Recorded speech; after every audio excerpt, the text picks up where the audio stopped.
Bismillahirrahmanirrahim. Assalamualaikum warahmatullahi wabarakatuh.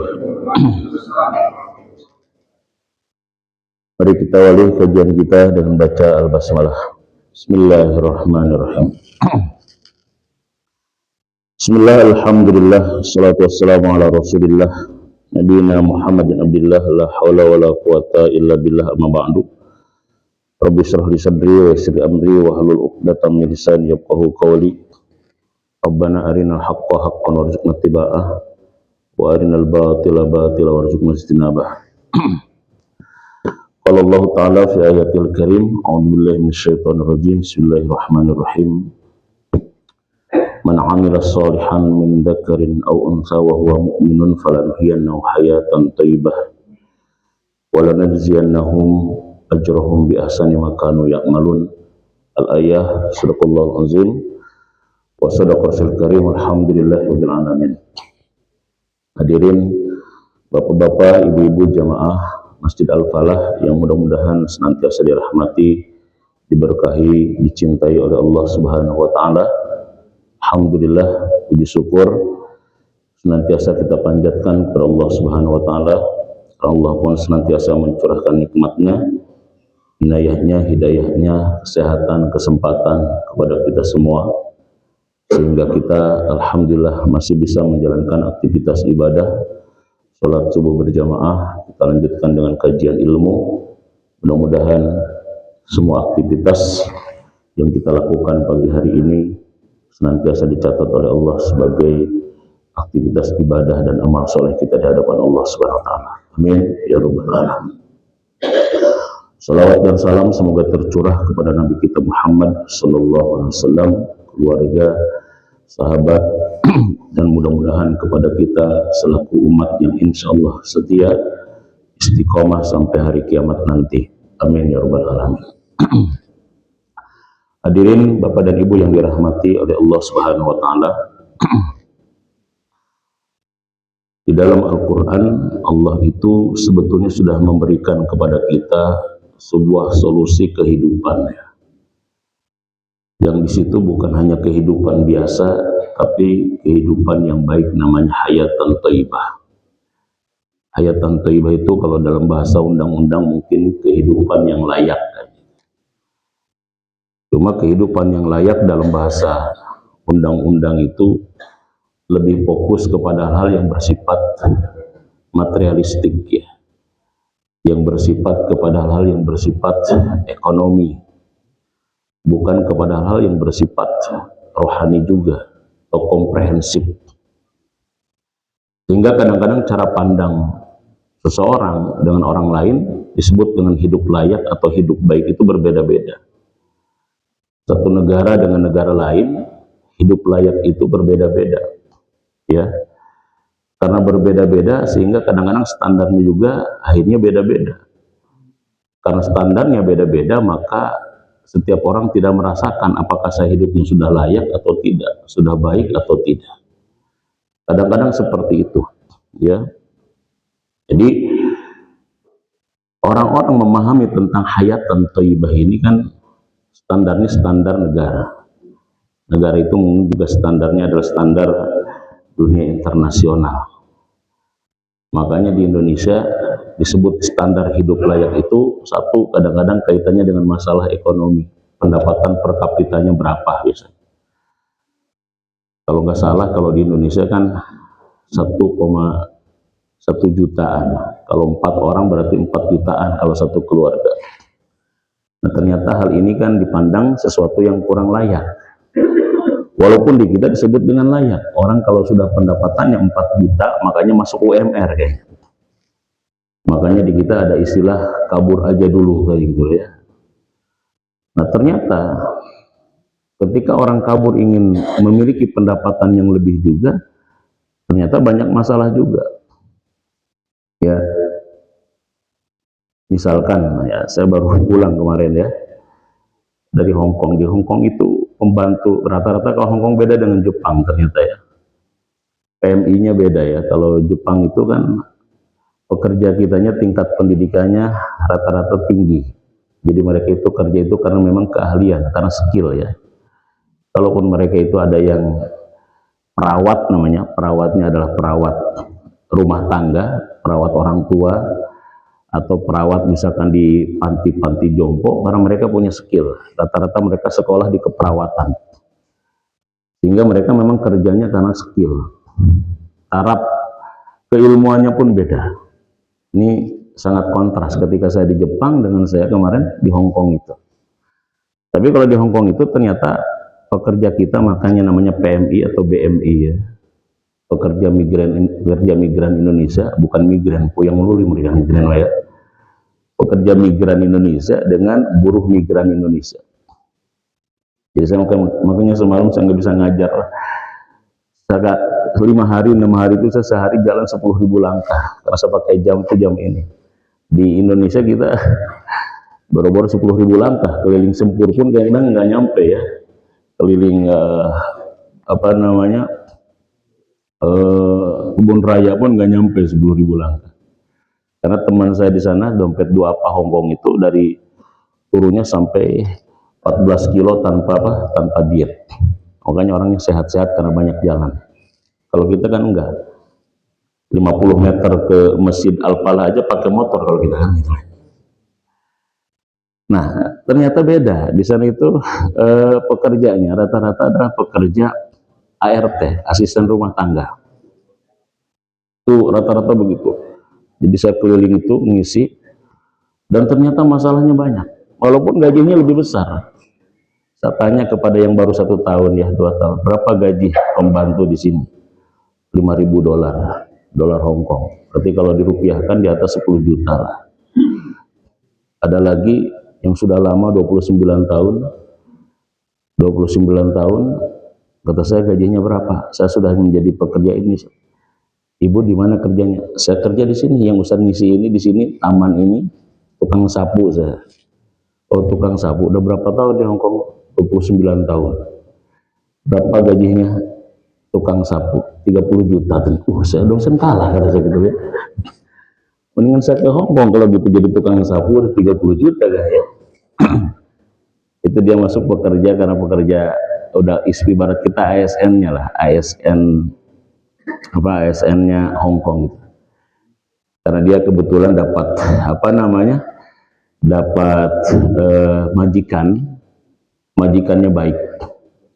Pas majikannya baik, sampai majikannya sampai matinya, dan dia menjaminkan kepada negara Hong Kong kalau dia ini adalah orang baik, saya jaminannya sampai diangkat menjadi ASN-nya Hong Kong. Sampai ini gajinya begitu, tukang sapu taman ya. Makanya di sana itu Pak, ya saya dapat aduan dari konjen. Jadi konjen itu minta saya sebulan karena masalahnya banyak. Sampai-sampai pengen punya majikan yang baik itu, sampai ada orang yang di sana itu ada praktek dukun itu Pak, terbuka ternyata. Sampai tanya, Ustaz kemarin lewat jalan jembatan itu enggak? Lewat sih, tapi bukan di daerah apa. Itu Ustaz ada buka praktek perdukunan, dibuka praktek perdukunan. Sampai ada orang kita itu sengaja datang ke dukun untuk ngeguna-guna majikannya supaya baik, kata gitu. Ya jadi sampai begitu prakteknya itu. Ya, jadi ada kadang-kadang orang sana itu sampai ada mereka itu datang ke dukun supaya majikannya itu baik. Bahasa kitanya asihan kayak gitu. Jadi ujung-ujungnya bukan dapat majikan yang baik, akhirnya dia yang diguna-guna, dia yang dihantui rasa bersalah, rasa ketakutan terus-menerus. Akhirnya stres lagi itu. Jadi masalahnya sangat luar biasa, banyak sekali. Nah, artinya apa? Dengan pendapatan seperti itu, ternyata apakah selesai masalahnya? Tidak selesai. Dan apalagi di sana itu Pak, karena memang maaf pendidikannya rendah, gampang ditipu. Ya, saya dapat aduan dari dompet dua apa itu.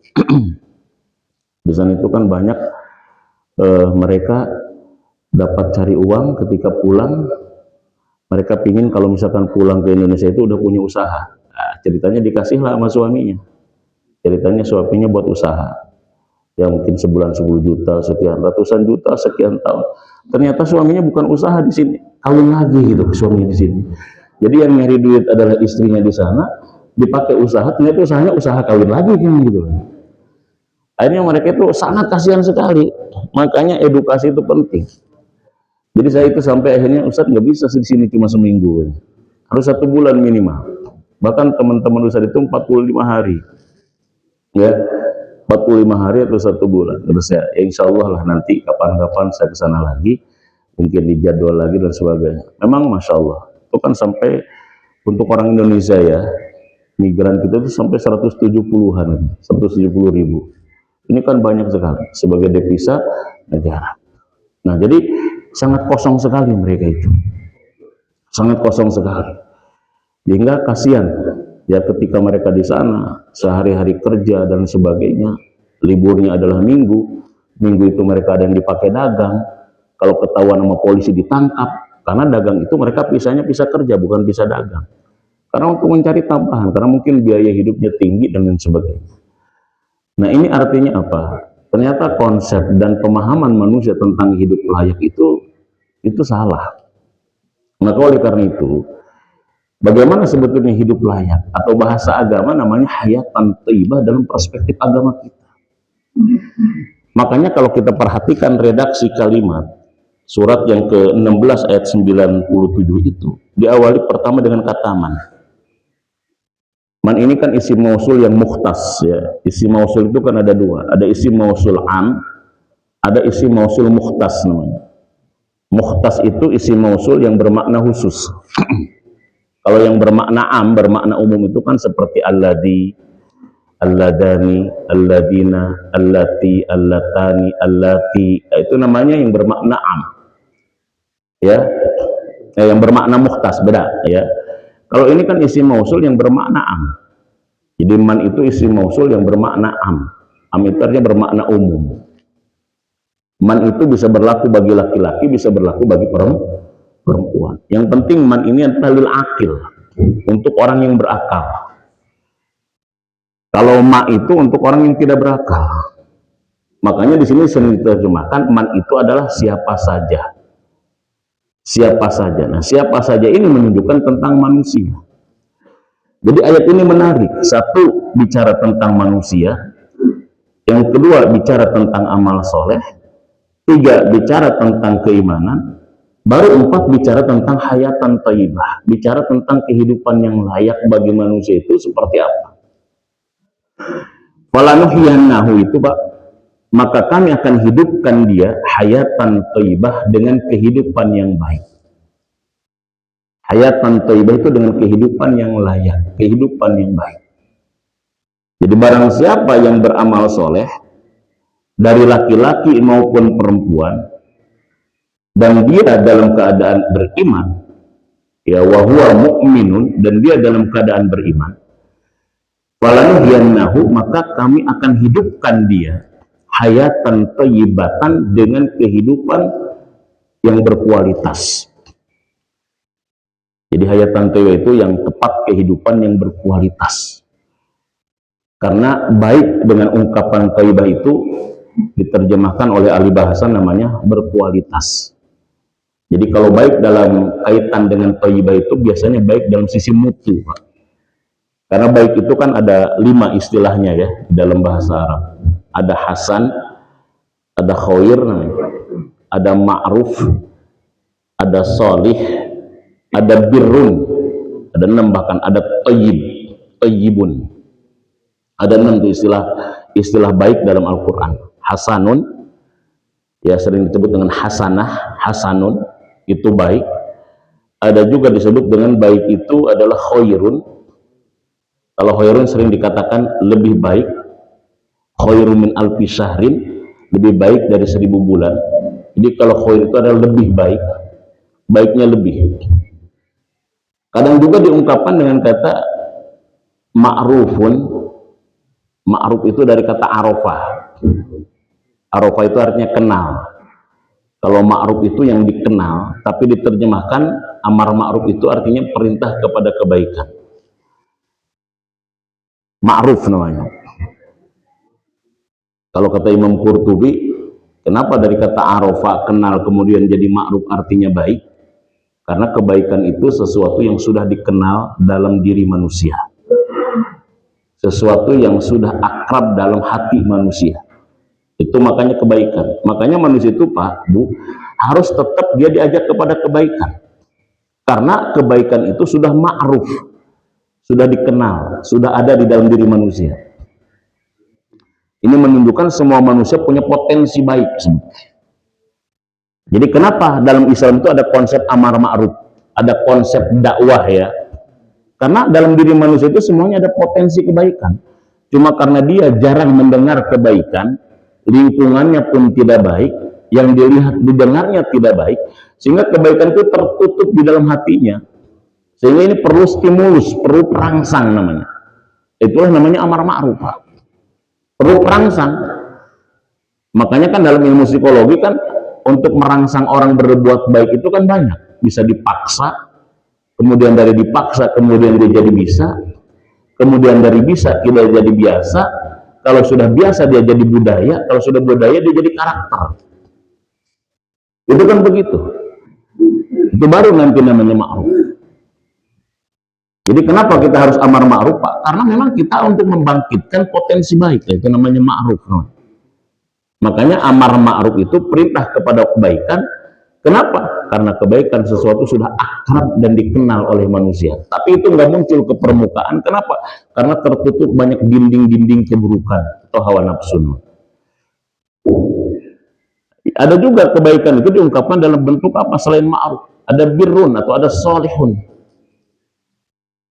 Kalau solih itu artinya kebaikan, sesuatu itu indah, sesuatu itu benar, sesuatu itu terpuji, itu solih.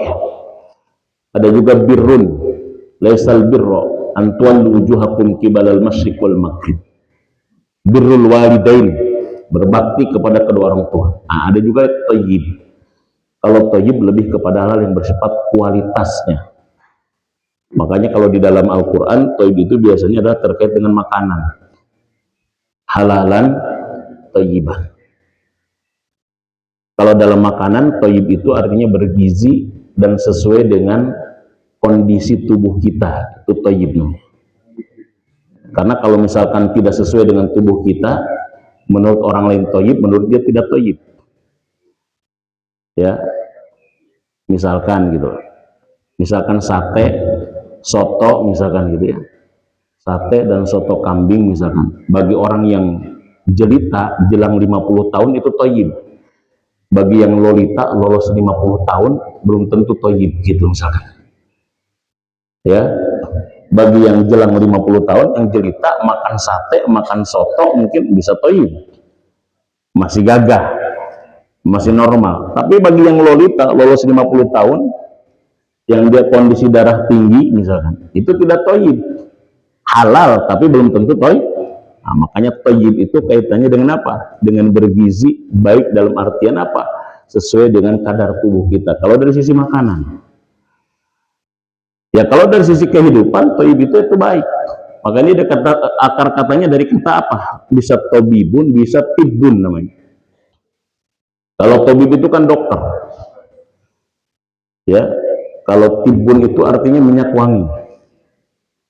Jadi orang yang hidupnya baik itu satu orang yang seperti dokter, bisa menyembuhkan orang lain yang sakit, bisa bermanfaat, atau tibun wangi, sehingga orang ketika berada di sampingnya merasakan wanginya, itu tibun. Ya, saya itu di sana ketemu dengan Ustadz Muhaimin. Ustadz Muhaimin itu adalah dia dakwah officer di The Islamic Union of Hong Kong. Di sana kalau ke sana kita ada masjid namanya, kalau ke sana orang Indonesia Pak, kita ada Masjid Amar namanya. Masjid Amar itu masjid wakaf dari orang India Muslim namanya Raju. Itu dari semenjak tahun berapa diwakafkan. Itu saya tanya terkait dengan aktivitas masjid di sini apa? Oh, aktivitas masjid di sini tidak pernah kita itu minta sumbangan.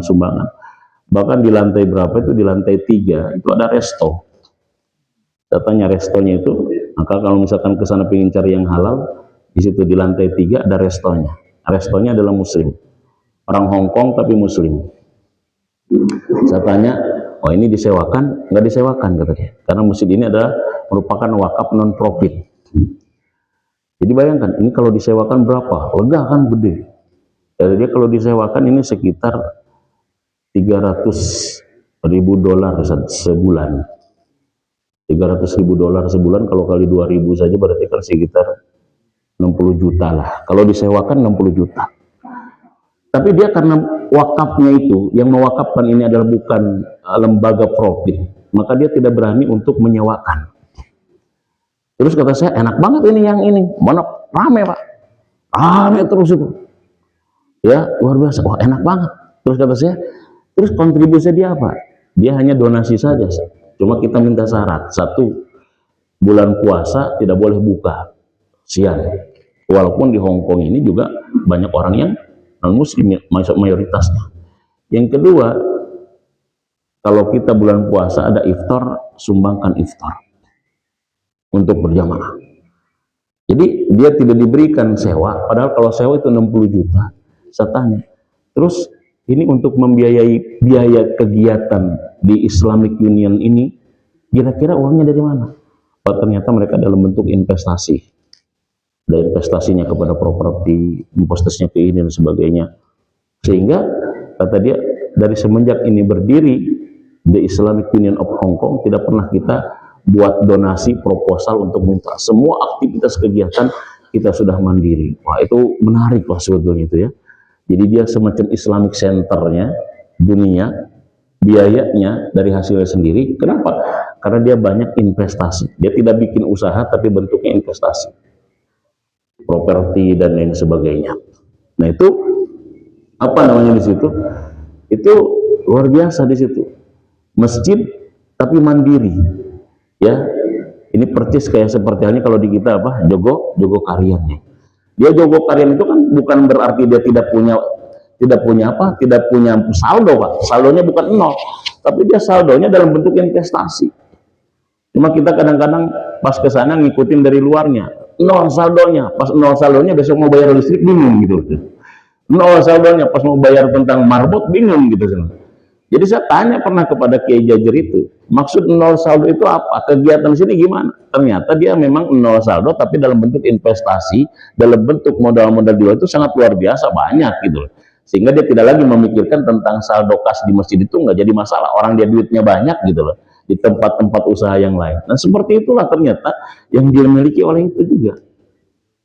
Nah, jadi itu apa namanya menarik sebetulnya kalau misalkan mau kita bukan studi banding ya, atau observasi atau studi banding lah istilahnya apa, bagaimana bisa menghidupi aktivitas yang begitu padat tanpa membuka donasi orang luar ke situ, karena dia punya sumber-sumber dana yang sangat luar biasa dari dana wakaf gitu.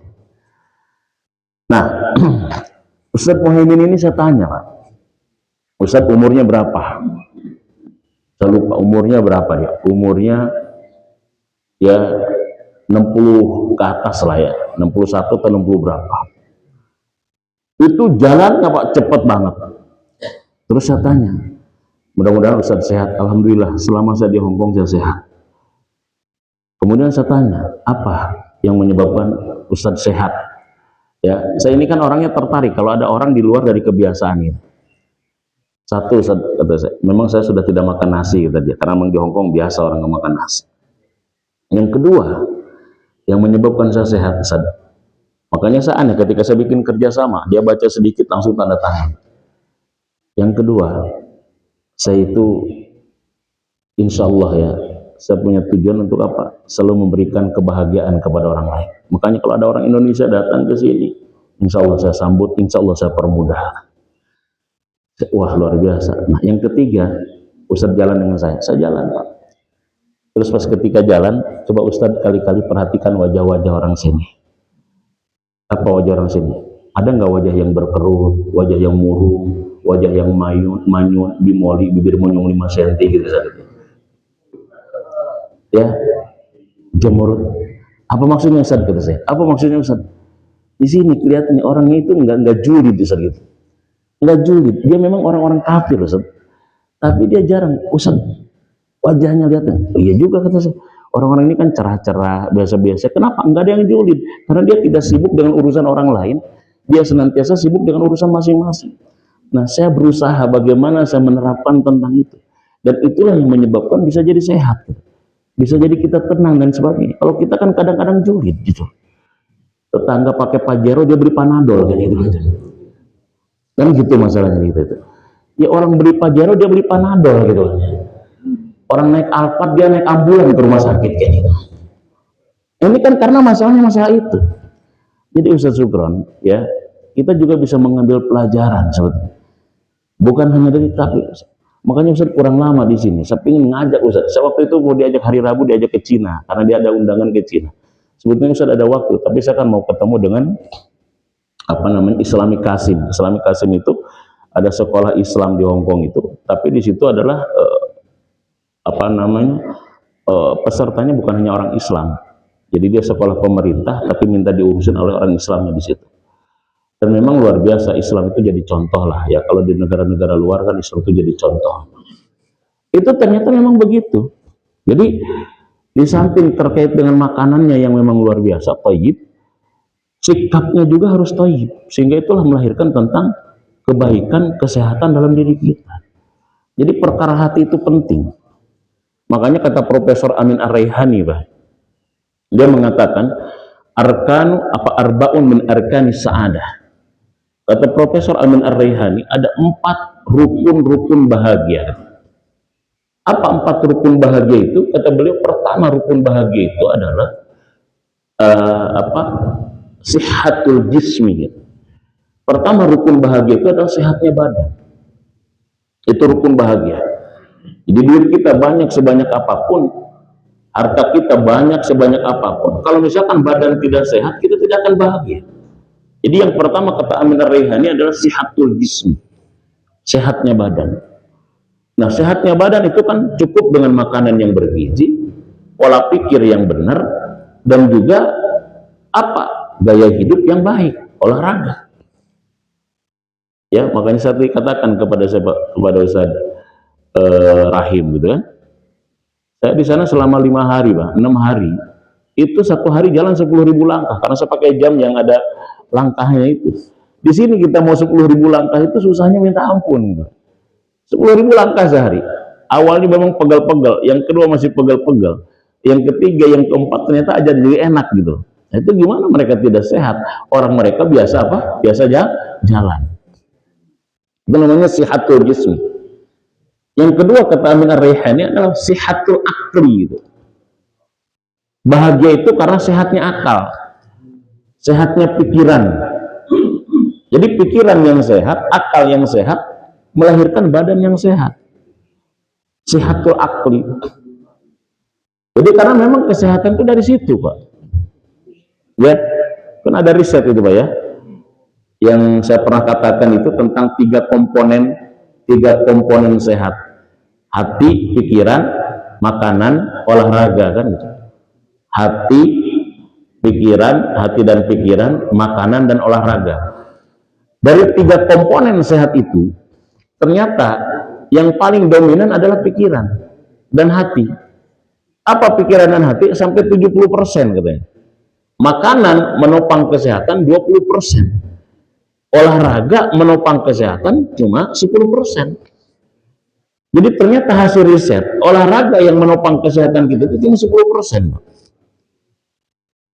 Jadi kalau ada orang olahraganya rajin, makanannya bergizi, tapi sakit mulu, ini masalahnya berarti di mana kira-kira? Di pikiran dan hatinya, di kepalanya. Itu 70%. Coba Bapak di searching tuh. Nah, kalau masih ada itu tulisan itu. Itu terkait dengan komponen sehat ternyata begitu. Jadi apa rahasia Bapak sehat? Ya begitu. Sampai dia tunjuk tuh Ustaz coba. Nanti Ustaz saya ajak jalan, nggak apa-apa, lihat sepintas-sepintas saja. Kalau di kereta, kalau misalkan di bis, sana kan tanda transportasinya kan MTR lah ya, kemana-mana kan MTR atau bis misalkan. Lihat aja wajah-wajahnya. Itu cerah-cerah. Kenapa? Karena mereka tidak punya pikiran julid, tidak punya pikiran yang lain. Nah itu ternyata yang menyebabkan kita menjadi sehat, menjadi baik. Itu hayatan thayyibah itu di situ. Jadi oleh karena itu maka bagaimana Islam memandang tentang hayatan thayyibah? Ya, sampai akhirnya saya diskusi dengan beliau itu karena beliau adalah dakwah officer di The Islamic Union of Hong Kongnya. Kemudian saya diskusi dengan beliau ya tentang sebetulnya apa yang terjadi dengan negara luar dan apa yang terjadi dengan negara Islam. karena beliau juga banyak diskusi, saya juga banyak keliling lah ya, cerita dan sebagainya. Ini saya mengambil kesimpulan ya, karena di sana itu kan ternyata kan saya mau diajak ke Wongju atau apa itu, perbatasan yang di situ ada peninggalannya Sa'ad bin Abi Waqqas ya. Sa'ad bin Abi Waqqas di situ. Ya. Itu kan Sa'ad bin Abi Waqqas sahabat Nabi yang sampai ke Cina itu. Jadi akhirnya saya punya kesimpulan begini, Pak. Ternyata memang negara-negara luar itu dia juga punya kesimpulan yang sama dengan saya. Mereka ketika terjadi perang salib itu mengadopsi tentang ajaran-ajaran Islam, karena Islam itu dulu termasuk ajaran yang dikagumi oleh agama-agama di luar Islam, diambil tentang ajarannya, diambil tentang adabnya, diambil tentang kebiasaannya, cuma dibuang tentang konsep tauhid dan keimanan. Bisa jadi seperti itu sebetulnya. Karena kalau misalkan kita melihat tentang kehidupan warga Jepang juga begitu. Jadi mungkin prinsip Islamnya terkait dengan masalah bermuamalahnya, hubungan dengan manusianya, hubungan dengan yang lainnya, itu mereka ambil, tapi terkait dengan konsep tauhidnya mereka abaikan. Nah kita konsep tauhid yang tekstual, tapi konsep muamalahnya kadang-kadang kita abaikan. Di mana-mana ada tulisan anazofatu minal iman, kebersihan sebagian daripada iman, tapi tetap kadang-kadang sampah di mana-mana. Kita kan begitu kadang-kadang. Di mana-mana ada tulisan anazofatu minal iman. At-tahuru satrul iman, kebersihan bagian daripada iman. Tapi tetap kadang-kadang kita susah untuk menjadi negara yang sangat bersih. Sehingga penyakit di mana-mana. Saya seumur-umur di sana, Pak. Saya makan di pasar, Pak. Jadi makan di pasar, namanya drawing apa tuh, pasar lah pokoknya, Pak. Karena saya dijamu, Ustaz pingin makan bebek enggak? Karena kan yang tahu makanan halal kan dia terus gitu kan. Makan di mana? Di pasar. Jadi setiap ke pasar, Ustaz ada lalat nggak di sini? Padahal di depan kita ada tempat apa? Ada tempat namanya tempat ikan. Di kita kalau misalkan ada ikan laut pasti ada apa? Ada lalat. Itu pasti bukan cerita bohong ini ya. Jadi selama di situ di pasar nggak ada lalat, mana Ustaz ada lalat nggak? Nggak ada lalat. Kita kalau yang namanya tempat ikan pasti ada. Yang namanya pasar, apalagi pasar di situ ada kambing, di situ ada ada bebek, di situ ada ini, pasti ada lalat. Nggak ada lalat sama sekali. Itu kan luar biasa di situ. Padahal kita punya dalilnya, an-nazafatu minal iman. Kita jangankan di pasar, di masjid aja banyak lalat kalau kita makan gitu ya. Jangankan di pasar, di masjid aja banyak lalat. Nah, tetapi mereka memang unggul dalam hal-hal seperti itu. Tetapi karena mereka tidak ambil tentang konsep iman, konsep tauhidnya, mereka tetap mengalami sebuah kekurangan ya yang luar biasa. Nah disitulah mungkin Islam nanti akan menjadi agama alternatif sebetulnya bagi orang-orang yang sudah maju secara materialistik, akan tetapi mereka propos secara spiritual. Nah inilah maka kita bahas tentang bagaimana sebetulnya konsep hayatan thayyibah dalam pandangan agama kita. Kehidupan yang baik dalam pandangan Islam. Pertama saya ingin katakan man ini bicara tentang manusia. Man ini bicara tentang manusia. Ya. Bentar Pak ya, ada. Assalamualaikum, Abah. Assalamualaikum warahmatullahi wabarakatuh. Bah, nanti Sukron telepon lagi ya. Nah. Nuju ngawas ya, Bah. Nanti Sukron telepon sebentar lagi, ya. Ya, mangga. Ya. Pertama dari kata man ya. Man ini kan manusia. Ini adalah merupakan isim mausul yang bermakna umum. Manusia dalam Al-Quran itu diungkapkan dengan 4 istilah ya Pak. Istilah yang pertama adalah basyarun, istilah yang kedua adalah insanun, istilah yang ketiga adalah nasun, istilah yang keempat adalah bani Adam. Itu kalau kita ingin tahu tentang konsep hayatan thayyibah, ini hebatnya Quran. Maka diawali dengan mannya dulu. Man itu manusia. Apa kebutuhan manusia itu sebetulnya? Apakah kebutuhan manusia itu hanya terkait dengan hal yang bersifat fisik saja atau bersifat yang lainnya? Maka Quran bicara tentang hayatan thayyibah, pertama dibahas tentang mannya. Makanya man di situ kan jadi mubtada. Mubtada itu adalah merupakan awal isim yang berada di awal kalimat, yang harus menjadikan fokus bahasan kita tentang manusia. Man amila solihan, siapa yang beramal soleh? Manusia. Maka di sini adalah pertama bicara manusianya dulu. Nah, Quran bicara tentang manusia diungkapkan dengan 4 istilah manusia. 1 ada basyarun, 2 ada insanun, 3 ada nasun, 4 ada bani Adam. Nah, ketika Islam, ketika Quran bicara tentang manusia dengan istilah basyar, dengan postulat basyar, itu bicara manusia terkait dengan hal yang bersifat biologis. Bicara manusia terkait dengan bersifat fisik, itu ketika bicara tentang basyar. Karena basyar itu artinya kulit, Pak. Kulit itu adalah sesuatu yang nampak.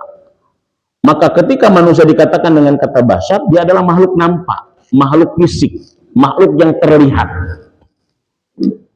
Makanya ketika Rasul mengatakan kul innama ana basyarun, itu Rasul adalah manusia, bukan dari malaikat, bukan juga dari jenis jin, bukan juga dari jenis setan. Tapi Rasul bukan dari jenis hewan, bukan dari jenis tumbuhan. Tapi ketika Rasul mengatakan kul innama ana basyarun, kata Profesor Mutawalli Asy-Sya'rawi di dalam tafsirnya, itu bicara Rasul terkait dengan masalah biologisnya. Bahwa Rasul butuh makan, Rasul butuh minum, Rasul juga menikah, Rasul juga berjalan ke pasar, Rasul beraktivitas seperti manusia. Itu ketika dikatakan innama ana basyar. Itu pertama begitu. Itu Mutawalli Asy-Sya'rawi begitu. Makanya kata Mutawalli Asy-Sya'rawi, ketika Rasul mengatakan qul innama ana basyar, jangan disimpulkan Rasul manusia biasa. Qul innama ana basyar itu adalah merupakan penjelasan kalau Rasul itu dari jenis manusia seperti kita, bukan Rasul manusia biasa. Jadi jangan ditambah-tambahin. Kita suka ditambah-tambahin kadang-kadang. Rasul itu manusia biasa. Dari mana ceritanya manusia biasa? Pas lahirnya aja sampai istana Kisra itu hancur, api Majusi sampai padam gitu. Ketika lahirnya itu iblis pun sampai menjerit gitu loh. Bagaimana mungkin manusia biasa sampai ke langit ketujuh Sidratul Muntaha gitu? Bagaimana mungkin manusia biasa dipilih di antara jutaan dan miliaran mungkin triliunan manusia gitu? Bagaimana mungkin manusia biasa itu ternyata bisa ngobrol dengan Jibril gitu loh, menerima wahyu? Ini kita kadang-kadang suka ditambah-tambahin. Muhammad itu manusia biasa. Kadang-kadang suka ditambah-tambahin. Salah. Hanya dikatakan innama ana basyar. Itu bicara tentang biologis Nabi. Nah, terkait dengan manusia basyar, maka kebutuhan basyar itu harus terpenuhi. Itu namanya basyar, Pak. Nah, kita secara biologis, kita adalah basyar. Itu basyar namanya. Makanya penuhi kebutuhan biologis. Itulah yang disebut dengan teorinya, piramidnya Maslow gitu loh. Jadi kalau Maslow itu bicara terkait dengan kebutuhan manusia secara apa? Secara basyar. Kebutuhan sandang, kebutuhan pangan, kebutuhan papan. Jadi kebutuhan dalam perspektif Maslow itu baru kebutuhan apa? Basyarnya manusia. Fisiknya manusia. Jadi makanya kita itu harus ditambahin, Pak, teori Maslow dengan teori Islam gitu ya. Jangan hanya Maslow dipisahkan dari Islam. Nah, yang kedua, manusia itu dikatakan dengan kata nasun atau insanun. Kalau insanun bicara manusia secara apa? Bukan hanya terkait dengan masalah fisik, tapi masalah spiritualnya, masalah akalnya. Makanya dalam Al-Quran dikatakan laqad khalaqnal insana fi ahsani taqwim. Sungguh kami telah ciptakan manusia dalam bentuk yang sempurna, yang terbaik. Artinya lengkap, bukan hanya fisiknya, tapi ada non fisiknya, ada akalnya, ada hatinya, ada spiritualnya. Ada juga kadang-kadang disebut dengan kata annas atau nasun. Ini bukan hanya masalah spiritual, tapi juga manusia sisi sosialnya. Makanya ketika bicara tentang manusia dalam pengertian sosial menggunakan annas. Ya, Ya ayyuhalladzina aman di dalam surat Al-Hujurat ayat 13 itu, inna khalaqnakum min dzakarin wa unsa. Yang surat apa? Ya ayuhan nas, lita'arofu itu surat Al-Hujurat ayat 13 lah ya. Jadi begitu. Ya ayuhan nas, inna khalaqnakum min dzakari wa unsa wa ja'alnakum syu'uban wa qaba'ila lita'arufu. Dari manusia sesungguhnya kami menciptakan kalian dari jenis laki-laki dan perempuan, berbeda-beda, berbangsa-bangsa, bersuku-suku, lita'arufu, untuk saling kenal mengenal. Itu namanya manusia dari sisi sosiologisnya. Manusia makhluk sosial. Nah, disebutkan juga adalah tentang Bani Adam. Kalau Bani Adam itu bicara manusia secara asal usulnya. Asal usul kita adalah dari Adam. Adam diciptakan dari tanah. Karena kita diciptakan dari Adam, Adam diciptakan dari tanah, maka bicara asal usul manusia. Bahwa asal usul kita itu adalah dari Adam, bukan dari yang lain. Bukan dari monyet, bukan dari kirdun. Kita itu Bani Adam, bukan Bani Kirdun. Makanya Adam itu diciptakan pertama kali oleh Allah di sorga. Jadi kita ini adalah makhluk sorga yang sedang merantau di dunia. Yang nanti selesai perantauan kita harus balik lagi ke sorga. Cuma kadang-kadang tidak sedikit orang yang kelamaan merantau, lupa dia alamat kampungnya. Gitu aja sebetulnya. Pas dia mau pulang kampung harusnya ke sorga, malah jurusannya ke jurusan yang panas-panas gitu ya. Makanya supaya kita tidak kehilangan alamat, harus sering baca petanya, Pak. Apa petanya? Al-Quran dan Sunnah gitu loh. Baca Google Map-nya supaya nanti kita pulang kampung nggak salah alamat. Jangan sampai nanti kita kampung kita di sorga, pas balik kampung kita nggak tahu kampung halaman, kelamaan ngerantau. Ya seperti kayak meme, ingin pulang kampung halaman tapi lupa halaman berapa. Karena kelamaan ngerantau, makanya baca mapnya, baca Qurannya, tadaburi maknanya, baca hadisnya, tadaburi maknanya. Sering-sering kita hadir di halaman kampung kita. Apalah halaman kampung kita, halaman rumah kita? Majelis ilmu. Makanya majelis ilmu itu disebut dengan majelis apa? Taman sorga. Taman sorga artinya kalau kita sudah sering-sering di tamannya, insya Allah kita nggak bakalan kesasar masuk ke sorganya. Majelis ilmu itu namanya taman sorga. Taman sorga. Makanya kan hadisnya kan jelas. Man salaka thoriqan yaltamisu fihi ilman sahalallahu lahu thoriqan ilal jannah. Barang siapa yang senantiasa dia menempuh jalan menuju majelis ilmu, Allah mudahkan dia jalan menuju sorga. Kan begitu. Makanya cara untuk cepat masuk sorga itu sering hadir di majelis ilmu. Itu begitu, Pak. Hadisnya kan selalu ada itu di dalam apa namanya? Di dalam broadcast kalau misalkan kita sedang mengumumkan pengajian, selalu pakai hadis itu. Selalu hadis itu, man salaka thoriqan yaltamisu fihi ilman. Barang siapa yang menempuh jalan menuju majelis ilmu, dia sedang menempuh jalan menuju surga. Jadi kita kalau ke majelis ilmu itu, Pak, kebayang di kepala kita sedang ke surga.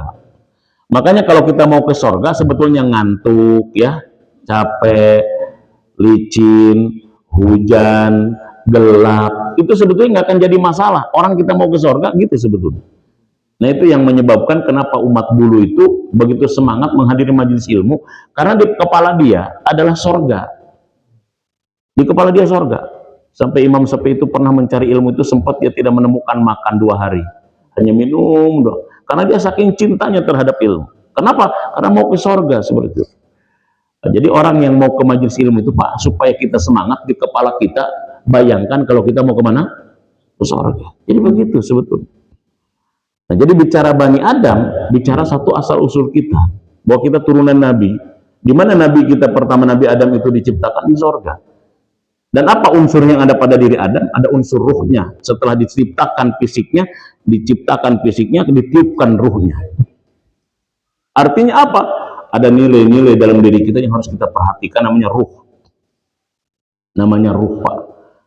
Ruh itu memiliki kebutuhan yang sama seperti halnya fisik kita. Makanya saya nulis tuh tentang bahwa kondisi batin kita adalah mentor terhadap kondisi fisik kita. Itu surat apa Pak? Surat 17 Al-Isra ayat 84, coba dibaca. Qul kullu ya'malu ala syakilati. Katakan Muhammad, hendaklah dia manusia itu beramal ala syakilati, berdasarkan sakilahnya, berdasarkan skillnya. Kalau skill ini kan dalam bahasa Indonesia, kan dalam bahasa kita kan keahlian. Tapi kalau skill dalam bahasa Arab itu maknanya adalah bawaannya, batinnya. Syakilati itu dari kata syakala. Syakala itu artinya apa? Kondisi batinnya, bentuknya, rupanya, tabiatnya, karakternya. Sehingga orang itu beramal, orang itu berbuat berdasarkan kondisi batinnya, kondisi karakternya, kondisi hatinya. Maka dalam agama kita itu kondisi batin inilah yang harus dijadikan perhatian, sehingga nanti batin akan menjadi mentor terhadap amal fisik kita. Itu syakilati. Kullu ya'malu ala syakilati. Karena kecenderungannya dia kemana? Seperti itu. Maka di sini nanti sebetulnya pentingnya pendidikan batin, pendidikan hati, pendidikan akhlak, pendidikan rohani. Nah, jadi itu manusia dalam konteks Bani Adam. Satu, asal usul kita dari Adam. Dua, Adam diciptakan di sorga. Yang ketiga, ada unsur jasmani dan ada unsur rohani. Dan unsur rohani jauh sebetulnya lebih mulia dibandingkan daripada unsur jasmani kita. Nah, dengan begitu, maka kita tahu berarti untuk 4 istilah manusia itu, hayatan thayyibah itu bagaimana? Saya kutip dalam tafsirnya Imam Al-Qurtubi, ada 5 makna hayatan thayyibah menurut Imam Al-Qurtubi yang dia ambil dari berbagai macam ulama-ulama. Pertama, Imam Qurtubi memahami tentang hayatan thayyibah itu adalah rizki yang halal dan penuh berkah. Ar-rizqul halal wal barokah. Itu pertama adalah begitu. Jadi orang itu hidupnya akan baik, akan thayyib kalau rizkinya adalah berkah. Kalau rizkinya adalah halal. Itu pertama itu. Makanya urusan rezeki itu bukan seberapa besar Pak, tapi seberapa berkahnya. Karena kalau seberapa besar akhirnya nanti tidak peduli halal dan haram. Tapi kalau misalkan seberapa berkah, maka dia akan konsisten dengan yang halal. Nggak apa-apa dia banyak, yang penting halal. Itu kan berkah daripada sedikit haram, kan begitu Pak? Betul nggak Bu? Nggak apa-apa kita punya rezeki yang banyak, yang penting apa? Daripada haram, tapi pilih yang mana Pak? Pilih banyak halal, pilih sedikit haram. Pilih yang mana?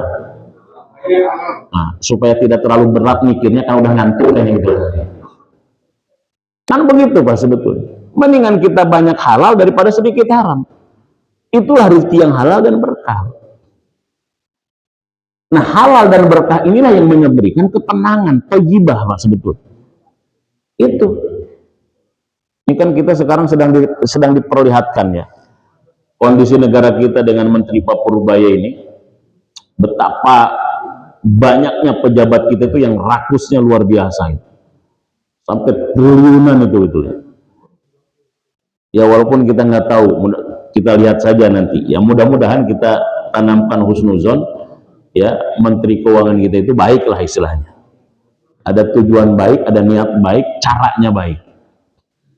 Tapi kan dengan begini kan diperlihatkan kepada kita bagaimana banyak pejabat kita itu yang memang tidak puas dengan apa yang dia miliki, sampai mau menggerus terkait dengan harta negara yang bukan miliknya triliunan, padahal dia kalau bab makan sesuap-sesuap gitu. Makanya Nabi pernah ditanya Pak, Nabi ditanya sama sahabatnya, ya Rasulullah, siapakah manusia yang paling miskin?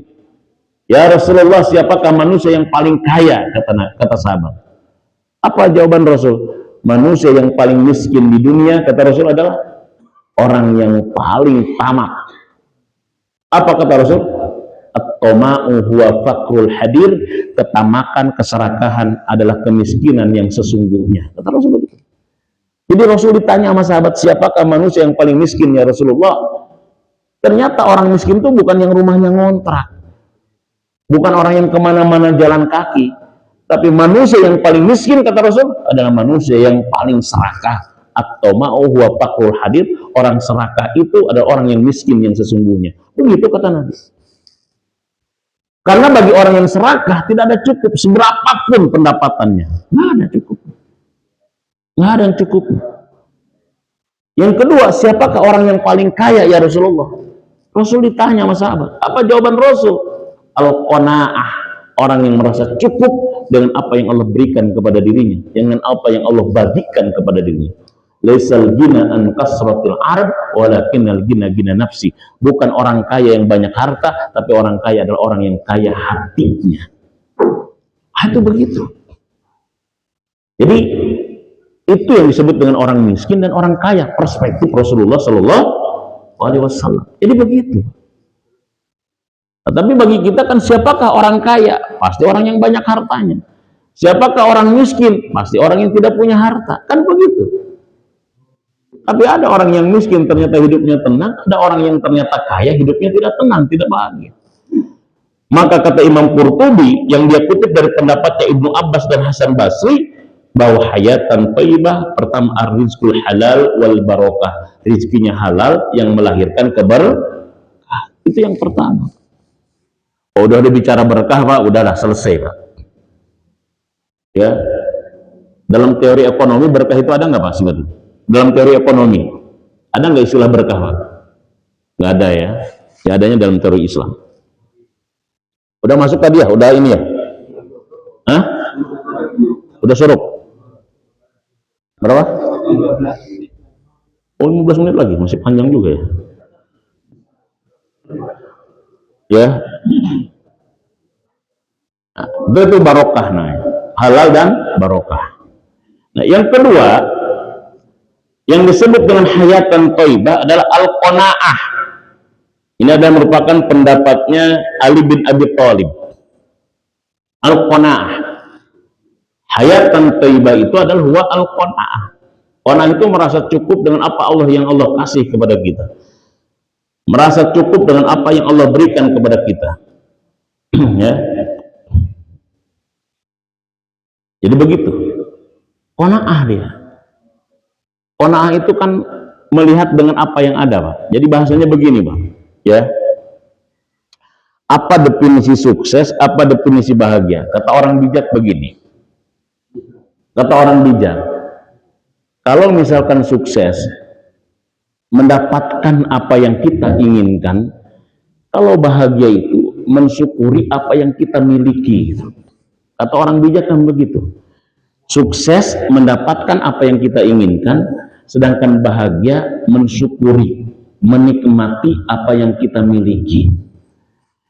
Nah, orang qanaah itu bukan dia hanya fokus dengan apa yang tidak dia dapatkan, tapi orang qanaah dan orang tetap bisa mensyukuri, menikmati apa yang dia miliki. Ini kan jauh lebih mudah sebetulnya Pak, daripada untuk mendapatkan apa yang kita inginkan. Tapi kan orang kan nggak bisa kayak begitu.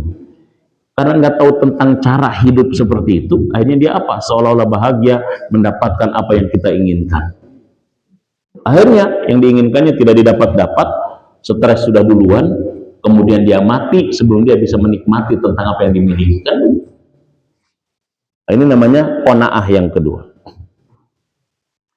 Yang ketiga, kata Imam Qurtubi adalah as-sa'adah fid dunya. Bahwa yang disebut dengan hayatan thayyibah itu adalah as-sa'adah, kebahagiaan di dunia. Nah, saya katakan tadi, syarat bahagia itu apa rukunnya? 1, sehatnya badan. 2, sehatnya akal. 3, sehatnya jiwa. Yang keempat, qanaah. Ini ada semuanya di sini. Itu hayatan thayyibah. Keempat, hayatan thayyibah itu kata Imam Qurtubi adalah apa? At-taufiq fit ta'ah. Diberikan kemampuan, hidayah, kemudahan dalam ketaatan. Jadi kalau misalkan kita dikasih kemudahan untuk taat, kemudahan untuk ibadah, kemudahan untuk beramal soleh, itu kata Imam Qurtubi namanya hayatan thayyibah. Sampai-sampai ada sahabat nanya ke Rasul begini. Kata Rasul kan begini ya Pak. Apabila Allah menghendaki kebaikan kepada seorang hamba, maka Allah akan mempekerjakan hamba itu. Idza aradallahu bi abdihi khairan ista'malahu. Apabila Allah menghendaki kebaikan kepada seorang hamba, maka Allah akan mempekerjakan hamba itu. Sahabat bertanya, wama yasta'miluhu ya Rasulullah. Bagaimana cara Allah mempekerjakan kita? Bahasa kitanya mungkin Allah akan mengangkat kita sebagai karyawannya lah. Sahabat bertanya, bagaimana ya Rasulullah cara Allah mempekerjakan kita, Allah mengangkat kita sebagai karyawannya, gimana ya? Apa kata Rasulullah? Yuwafiq li amalis salih qabla mautih. Allah berikan dia taufik, Allah berikan dia kemampuan beramal soleh sebelum kematiannya. Jadi kalau ada orang Pak, di usia pensiunnya mudah beramal soleh, mudah melangkahkan kakinya ke majelis ilmu, ke masjid, itu orang sedang menjadi karyawan Allah sebetulnya. Dia nggak jadi karyawan manusia, udah nggak kepake sama manusia karena udah lambat kayaknya gitu loh. Ya kan udah tua itu kan udah lambat kayaknya gitu ya. Mikir lambat, gerak lambat, semua lambat. Seketika manusia sudah tidak lagi mau mempekerjakan dia, maka kalau misalkan dia diangkat karyawan Allah, apa cirinya dia karyawan Allah? Digampangkan langkah kakinya ke tempat-tempat kebaikan. Begitu kata Rasulullah. Nah, jadi para pensiun ini jangan kita merasa inferior, Pak. Saya memang sekarang sudah bukan karyawan ini, karyawan itu, tapi saya sekarang sudah jadi karyawan Allah, bukan lagi karyawan manusia. Jadi begitu. Tapi pensiun yang rajin kemana? Masjid. Kalau nggak rajin ke masjid, nggak rajin ke pengajian, ke majelis ilmu, jangan-jangan karyawannya bukan karyawan Allah, karyawan siapa? Nggak tahu itu saya. Kan begitu Pak. Makanya Pak, kebiasaan itu begitu. Makanya kadang-kadang suka ada orang begitu. Ah, nanti saya mah ke masjid kalau sudah pensiun. Udah pensiun dia ternyata sibuk ngurusin burung dia gitu Mas. Sibuk ngurusin tanamannya, sibuk ngurusin ininya. Kenapa? Makanya kebaikan itu bukan dipersiapannya, bukan tiba-tiba Pak. Makanya hidayah itu tidak bisa diprogram Pak. Harus diusahakan. Makanya orang yang biasa ketika sibuknya dia datang ke masjid, ke majelis ilmu, dia ketika pensiunnya udah terbiasa. Tapi kalau misalkan orang ternyata hanya berangan-angan, nanti kalau sudah tidak kerja, itu biasanya itu agak lama juga gitu kan. Karena itu butuh apa? Itu butuh proses yang panjang. Bisa melangkahkan kaki ke majelis ilmu, ke pengajian, ke masjid itu Pak, bukan perkara mudah, itu perkara sulit. Perkara sulit. Sama kadang-kadang gitu Pak ya. Suka merhatiin orang kalau di luar itu saya kadang-kadang suka senang melihat Islam di negara minoritas. Jadi 6 hari saya di sana itu nggak ngedengar apa Pak, nggak ngedengar azan, nggak ngedengar tentang suara Quran, nggak ngedengar apa, nggak ngedengar apa-apa. Kata indahnya gitu di Indonesia kayaknya gitu. Saya kadang-kadang berpikir itu orang sibuk-sibuk banget, kalau udah pagi sibuknya luar biasa, nyari karunia Allah. Saya kadang-kadang berpikir ini mereka kenal nggak sama Allahnya ya kadang-kadang. Ini ternyata makhluk-makhluk Allah juga, mencari rezeki Allah, mencari karunia Allah, tapi mereka kenal nggak sama Tuhan yang ngasih rezekinya gitu. Oh, inilah tugas kita bagaimana mengenalkan mereka kepada pemberi rezeki mereka, kepada Tuhan mereka. Ya, nah, jadi begitu. Jadi tawafuk dalam ketaatan. Jadi kalau kita diberikan kemudahan dalam taat, itulah kita sedang menjadi karyawan siapa Pak? Karyawannya Allah. Jadi kita diberhentikan dari karyawan manusia. Kalau kita rajin taat ibadah, ternyata kita sedang diangkat menjadi karyawan Allah. Jadi para pensiun yang rajin ke majelis ilmu, ke masjid, berbahagialah bahwa anda adalah karyawannya siapa? Allah Subhanahu Wa Taala. Lebih mulia karyawan manusia, karyawan Allah Pak kira-kira. Itu namanya hayatan thayyibah. Berarti kehidupan kita baik, kata Imam Qurtubi. Itu Imam Qurtubi mengutip pendapatnya Ad-Dohak. Nah yang kelima, yang terakhir, hayatan thayyibah itu adalah kenikmatan di sorga nanti. Itulah yang disebut dengan fid dunyanya hasanah, fil akhiratnya hasan. Jadi di dunianya dia baik, satu rezekinya halal dan berkah, dua dia qanaah, tiga dia senantiasa bahagia di dunianya, empat dia sebenarnya diberikan taufik dalam ketaatan, lima di sorganya dia mendapatkan kenikmatan. Itulah hayatan thayyibah, kehidupan yang baik dalam pandangan agama kita.